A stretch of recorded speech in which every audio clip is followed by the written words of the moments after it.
अस्सलामु अलैकुम प्यारे दोस्तों। मैयत को गुस्ल देने के दौरान मुर्दा औरत की रान पर हाथ रखते हुए ये अल्फाज कहें कि इस औरत का फला मर्द के साथ नाजायज़ ताल्लुक़ था।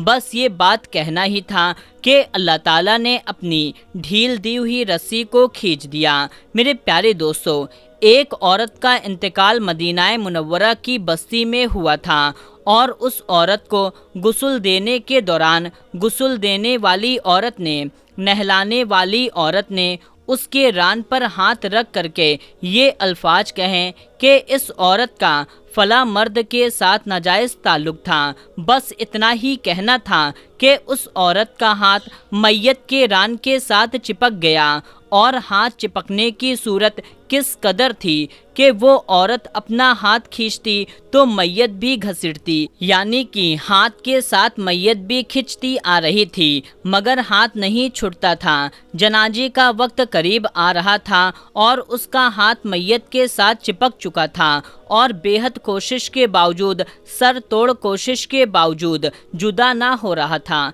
तमाम औरतों ने उसके हाथ को पकड़कर खींचा, मोड़ा, जो मुमकिन था सब किया मगर सब बेसुर रहा। दिन गुजरा, रात हुई, दूसरा दिन भी गुजर गया और फिर रात हुई, सब वैसे ही वैसा था।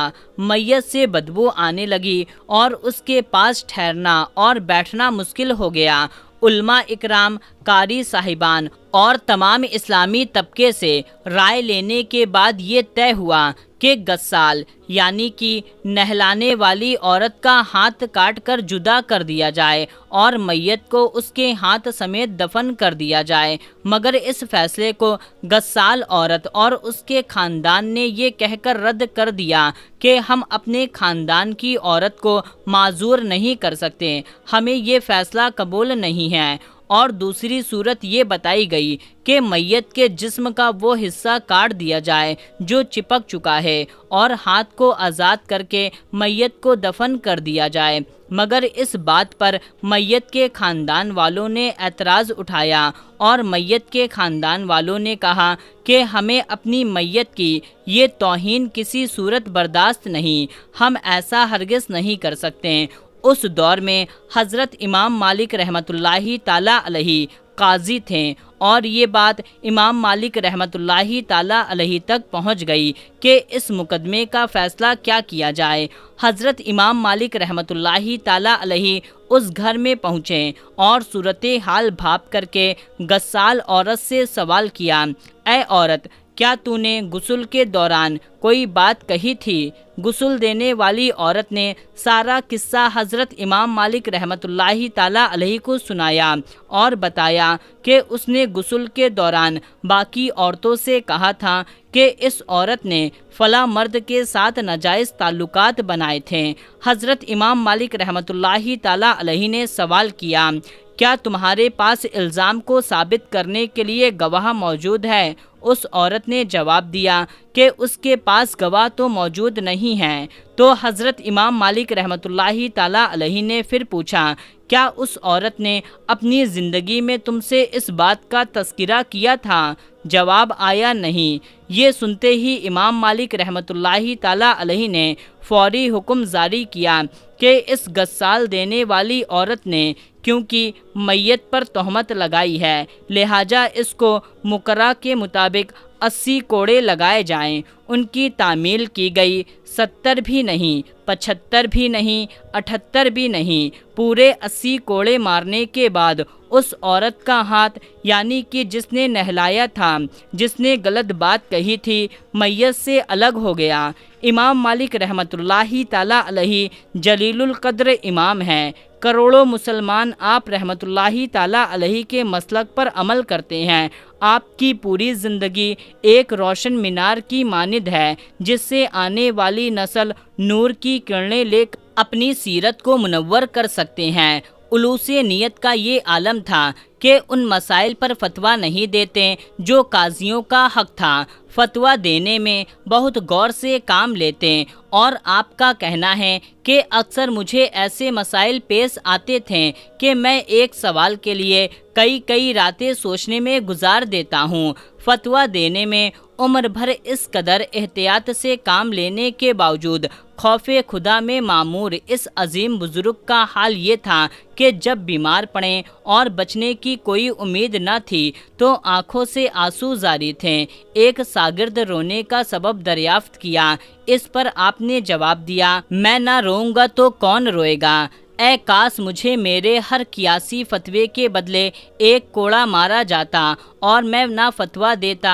یہی الفاظ ادا کرتے ہوئے سفر پر روانہ ہو گئے۔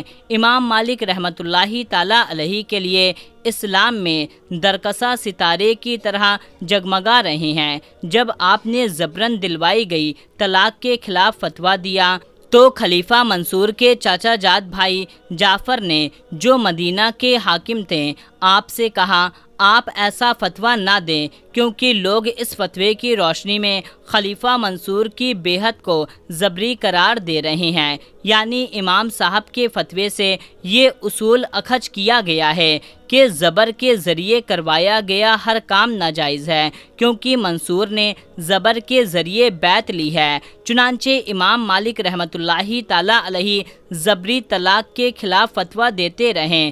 جعفر نے امام صاحب کو 70 کوڑے لگوا دیے۔ آپ کی پیٹھ خون سے بھر گئی اور دونوں ہاتھ منڈھوں سے اتر گئے۔ پھر جعفر نے آپ کو اونٹ پر بیٹھایا اور شہر میں گھمایا۔ آپ بازاروں اور گلیوں سے گزر رہے تھے اور بلند آواز سے فرما رہے تھے، جو کوئی مجھے جانتا ہے وہ جانتا ہے اور جو نہیں جانتا وہ جان لے، میں امام مالک ہوں، میں فتویٰ دیتا ہوں کہ زبری طلاق درست نہیں۔ امام مالک رحمۃ اللہ تعالیٰ علیہ نے 117 متعلق 735 عیسوی میں درس و تدریس کی منصب کو سنبھالا تھا۔ ربیع الاول 179 ہجری مطابق 795 عیسوی میں آپ کا انتقال ہوا۔